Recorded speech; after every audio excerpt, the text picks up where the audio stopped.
জটিল হয়ে দাঁড়াচ্ছে আমার দর্শকদের জন্য, আমার পরিবারের জন্য। ছোট্ট একটা কনফিউশন ক্রিয়েট হয়ে আছে সোশ্যাল মিডিয়াতে। বিভিন্ন জায়গায় বিভিন্ন রকমের নিউজ হচ্ছে আমার শারীরিক অবস্থা নিয়ে।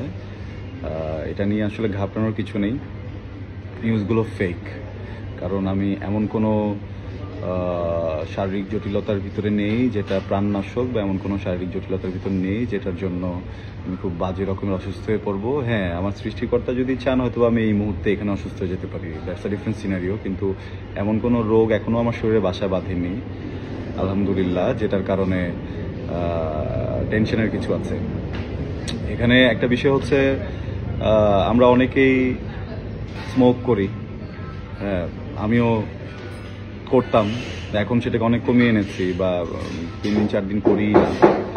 হ্যাঁ, তো সেরকম একটা জায়গা থেকে যেটা হয়েছে যে আমার লাংসে ইনফেকশন আছে, কিন্তু এটা এমন ম্যাসিভ কিছু না যেভাবে নিউজ হচ্ছে বা যেভাবে টাইটেলগুলো দেওয়া হচ্ছে। এইটা একটু জটিল হয়ে দাঁড়াচ্ছে আমার দর্শকদের জন্য, আমার পরিবারের জন্য, আমার ফ্যান্সদের জন্য। তো আমি এখান থেকে সবাইকে রিকোয়েস্ট করব যে এই ভুলভ্রান্তিগুলো আমরা না ছড়াই, যতটুকু হয়েছে এটাকে এখানে শেষ করি। যারা নিউজগুলো করেছেন আপনারাও আসলে আমার পরিবারেরই অংশ, বাইরের কেউ না। আমিও বুঝতে পারছি আপনারা কনসার্ন, কিন্তু আমার মনে হয় যে নিউজটা করার আগে যদি আমার সাথে একটু কথা বলে করেন তাহলে এই জটিলতাটা থাকতো না, বা এই ধরনের কনফিউশন ক্রিয়েট হতো না। আর আমার পোস্টটা একদমই ছিল আমার জুনিয়রদেরকে সতর্ক করার জন্য, আমার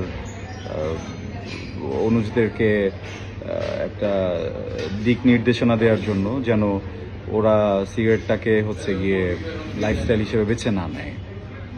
তো আমার মনে হয় যে আপনারা যদি এখানে নিউজটা করা বন্ধ করে দেন অ্যান্ড এগুলো শেয়ার করা বন্ধ করে দেন অ্যান্ড ওই নিউজগুলোকে উইথড্র করে নেন, এটা আসলে ভালো হয়। বিকজ এটাতে মানুষ ঘাবড়ে যাচ্ছে, মানুষ ভয় পাচ্ছে। আমার মা নিজেই অনেক ভয়ে ছিলেন, সকালে উনি ফোন দিয়েছেন হঠাৎ করে আমাকে টেনশনে।